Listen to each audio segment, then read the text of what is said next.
po bën gati 2 muaj që nga ratistja Edorde Radomirović, një i dënuar serb me 14 vjet e 6 muaj burgim për vrasje, tentantim vrasje, armbajtje pa leje, posedim narkotikesh dhe falsifikim dokumentash, i cili u largua nga qendra para burgimit në Mitrovicën e Veriut me 7 kushti këtij viti.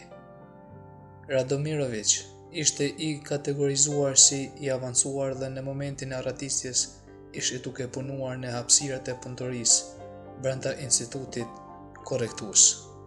Ai gjithashtu ishte pjesë e listës së të burgosëve që potencialisht mund të përfitonin lirimin me kusht.